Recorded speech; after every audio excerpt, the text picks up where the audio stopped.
So ito yung gusto naming i-try guys. Itong meron siyang brownies na merong marijuana flavor. Tapos ito din mga cookies, merong light, medium, strong, and very strong. Actually, di pa ako nakapag-book. Pero gusto ko sanang matry. So I'm going to ask. Tap. Hi, it's Jel and welcome to my channel.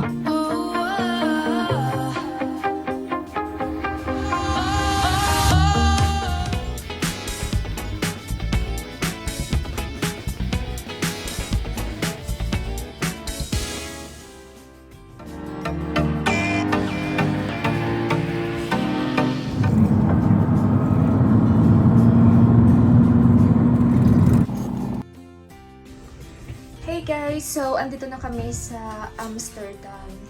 Punta na lang kami dun sa room. Andito kami sa Holiday Inn.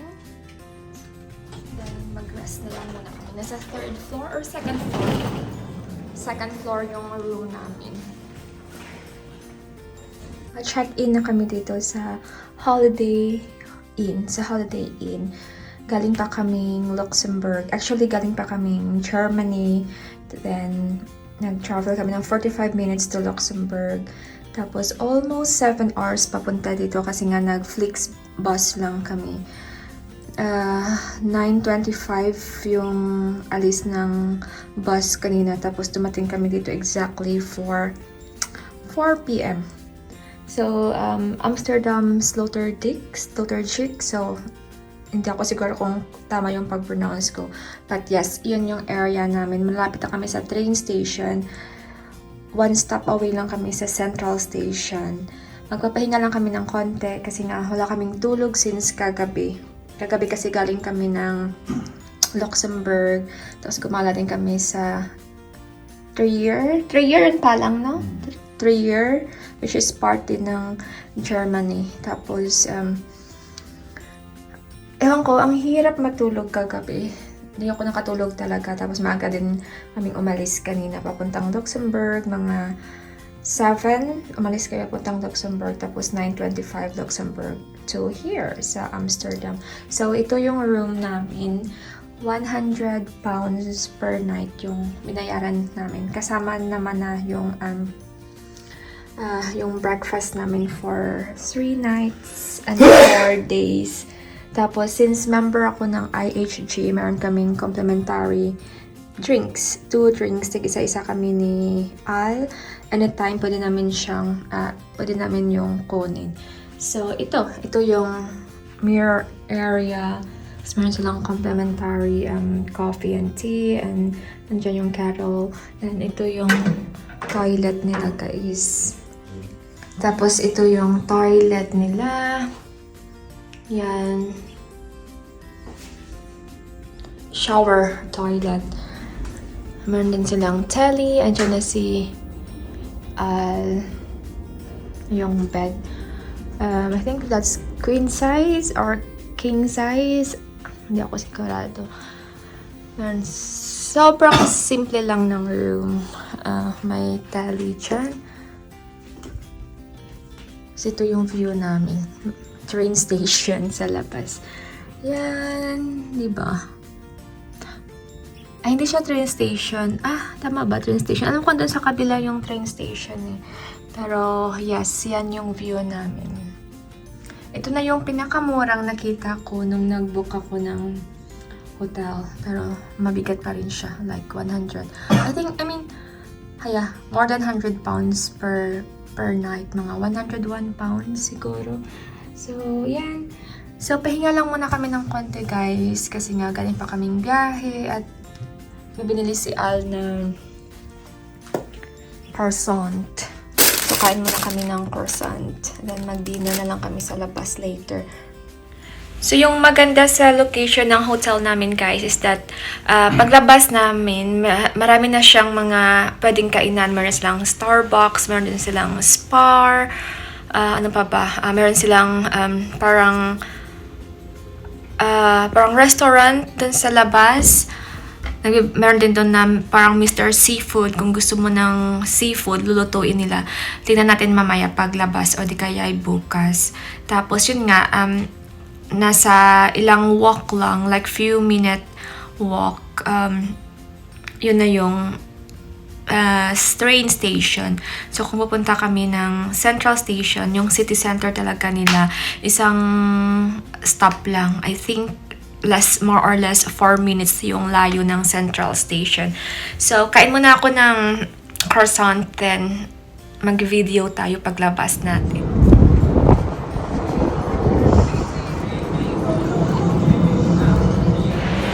Hey guys! I'm back again. So, papunta kami ngayon sa Central Station.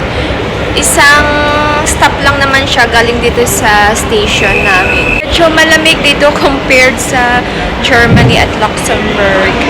Yan si Al palang. Wait lang namin yung train. Yan na yung train guys, sa puntang Central Station.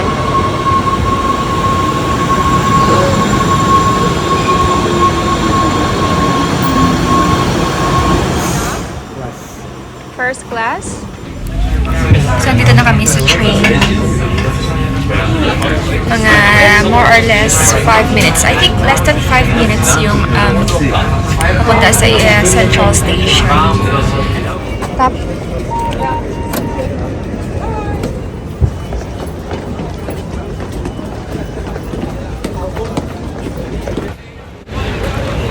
So, andito na kami sa Central area ng Amsterdam guys. Hanap lang kami ng resto or anywhere na pwede kaming kain ng aming dinner kasi wala pa kaming kain since morning. Maliban na lang sa Pringles at donut at bread. Yes, donut at mga bread kanina nung nasa biyahe kami. Napakita ko sa inyo yung overview ng kanilang Central Station guys.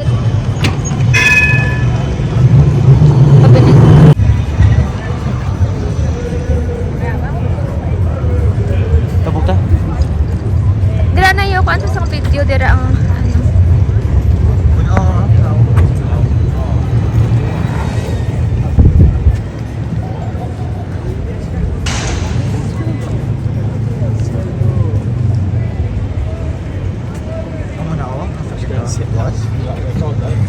hindi so yan yung mga canal cruises nila guys.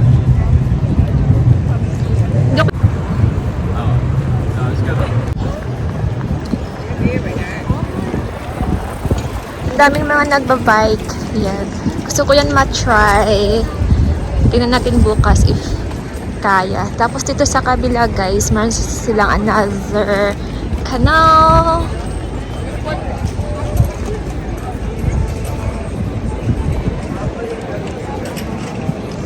Yan. Actually, di pa ako nakapag-book. Pero gusto ko sanang ma-try. So, I'm going to ask Al kung gusto niya. Ang tagal mag-green ng traffic light. Ayan na. Let's go!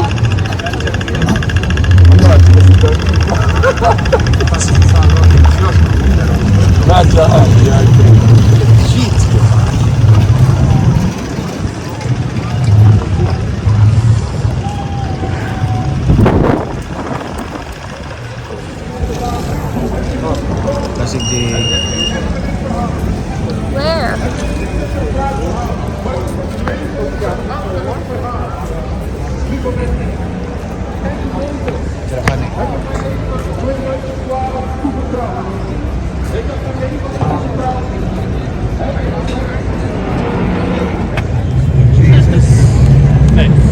Okay. Circle mo. Pasok tayo guys. Sinan natin yung mga souvenirs. Nagkila kabutang sagwa nga ano. Berapa lang? Rama, 3 euros.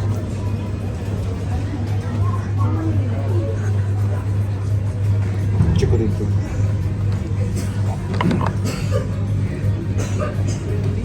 Amsterdam is not a place, it's a feeling. Baka gusto mo?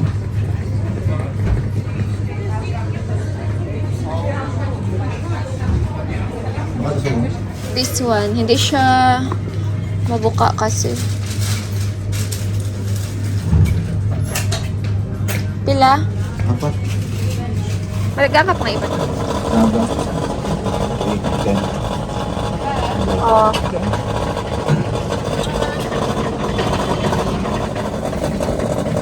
Baka kita mo ni ha. Oo. Karoon lang. Ayun na, 1. 12 pounds. 12 euro. Sa wag lang daw ni kay kira pinaka-isok.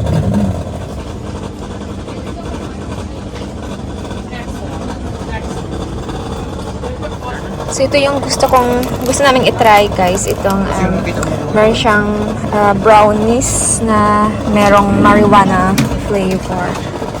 Kasi ito din mga cookies, merong light, medium, strong, and very strong. Yung light lang yung tatry namin. Nag-ikot-ikot pa rin kami guys para makahanap ng restaurant, Amsterdam experience, mga souvenirs din. Tara. Tara, pasok tayo dito sa Amsterdam experience, guys.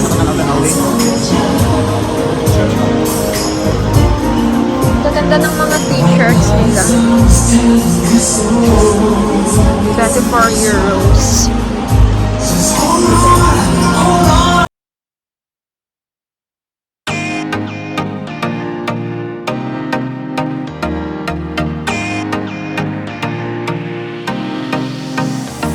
Gummy bear na yung flavor is marijuana.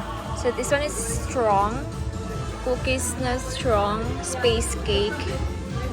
Gummy bear. Ito yung brownies nila. Medium. Strong. Extra strong naman to. So bili tayo bukas ng ganyan. Ito din yung mga lollipops nila na marijuana din yung flavor. Mary.